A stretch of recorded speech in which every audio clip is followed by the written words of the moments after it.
Welcome back to another board game tier list, everybody. This time we are doing the War of the Ring Shadow Strategy Deck combat cards.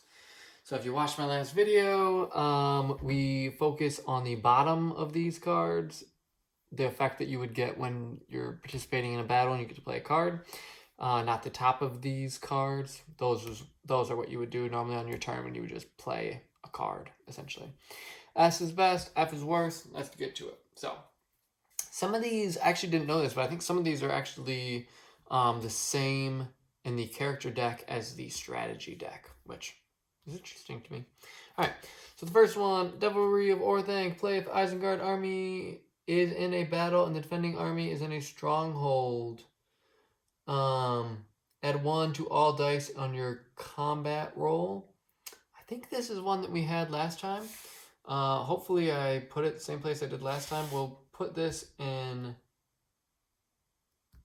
A for now, because I do think it's likely that that will happen and that is helpful. So, Onslaught. After removing casualties from your combat roll and leader reroll, you may inflict and apply up to 4 additional hits against your units. Roll 1 die for each hit you inflicted to your units and score 1 hit against an enemy on each result of a 4+. This one is crazy. But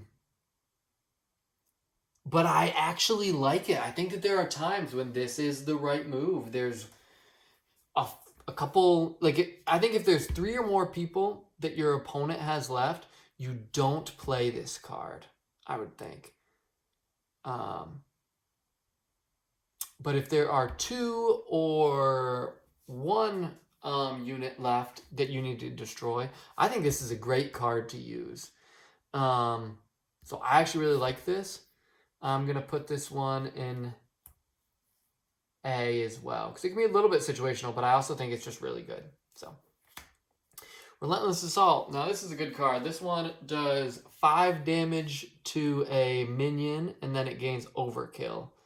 Or 5 damage if you damage to a minion, it gains Overkill, I believe. Or if you paid for it with a fist, that's how it works. Sorry, just a random joke. This one is before the combat roll. You may inflict and apply up to 2 hits against your units. Add 1 to all dice on your combat roll for each hit you inflicted. I actually like this one even better than Onslaught, theoretically.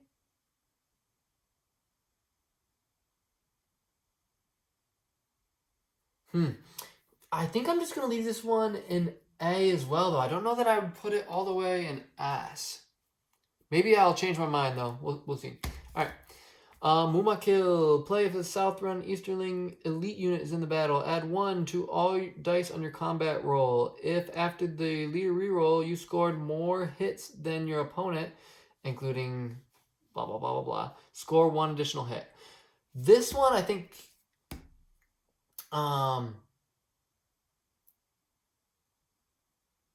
I think that this one is really, really, really good. It can be a little bit difficult to do because sometimes you won't even get the Southrons and Easterlings to war for a little bit, so it's not super likely they'll always be involved in the battle. But this is a good card to save because you can get 1 additional hit from it, which is actually pretty likely that you get 1 additional hit from it, and you get to have hits easier. And it's really not hard to meet this requirement if you are fighting with the Southrons and Easterlings. So I'm going to put this one in S. Swarm of Bats. Cancel the effect of the combat card played by the Free People player. If the Free People player did not play a card, add 1 to all dice on your leader reroll. This one's pretty solid. This just literally just says, don't mess with me. I don't want any of your shenanigans or whatever. This one always has guaranteed positive effects and very few negative effects, or literally no negative effects. So this is going to be S. Or A, sorry. Great Host. If, after removing casualties from combat and leader reroll, your army units are at least twice as many as the enemy army, score 1 automatic hit. Yeah, this one is going to be another one that we're just going to put right in S. There's no prerequisites. This is almost always going to be the case. And it's just a free hit. So, really, really good. I love the ones that don't require a lot of you. And you can notice that from most of these cards is that this doesn't have prerequisite, this doesn't, this doesn't, this does, but this doesn't as well. So good. Desperate Battle. Both armies add 1 to all dice on their combat and leader reroll.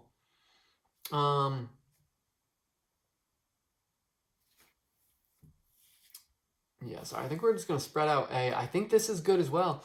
Like I've said before, when you play the cards as the Shadow, your goal isn't to protect your units, it's to damage your opponent. So you are just trying to hurt them as bad as possible. So if you end up taking an extra damage or 2 from this, but then you do an extra damage or 2, this card is worth it. Deadly Strife. Both armies add 2 to all dice on their combat and leader reroll. Wow. Yeah. Okay. This one, like, this is just crazier. Wow. Okay. So this one is going to go to S. And sorry to sound surprised by all of these, but I guess I don't remember all of these things. I've played this game a lot, but I don't remember all the intricacies. Alright, We Come to Kill. Play if the Shadow Elite unit is, or if a Shadow Elite unit is in the battle. After removing casualties from the combat and leader reroll, roll an additional attack using only Shadow Elite units up to a maximum of 5 and score 1 hit on each result of a 5 class. I actually like this a lot. This works out so well with stuff that you will do with Isengard, and then this can also be relevant in other situations as well. And sometimes, like, a 5 is kind of the easiest thing for you to hit in the first place, especially if you're attacking a stronghold under siege. This really increases your odds. So I like this one a lot. I think this one's going to be A. And then His Power Waxes. Play if the defending army is in a region with a sovereign. If the sovereign is corrupted, add 1 to all dice on your combat roll and leader reroll. Otherwise, add 1 to all dice on the combat roll and leader reroll to both armies. This one, obviously you would typically do this when you were attacking Minas Tirith. And then in that case, this is really good. But this is the hardest one to guess, so I'm going to put this one in B. And yeah, I think that's pretty reasonable. So there is the tier list. You can see there's none in F, none in C, 1 in B. And the only reason this is in B is just because it's hard to do. You, number 1, have to corrupt the leader. And number 2, well, in order to make it really efficient, you have to corrupt the leader. And then you actually have to have a sovereign there. So it just requires a lot. So, yep, there we go. So apparently if you want combat cards, go with the strategy deck, which is no surprise. These ones require almost no setup. The other ones just require a bunch of Nazgul or minions, theoretically. But thanks for watching, everybody.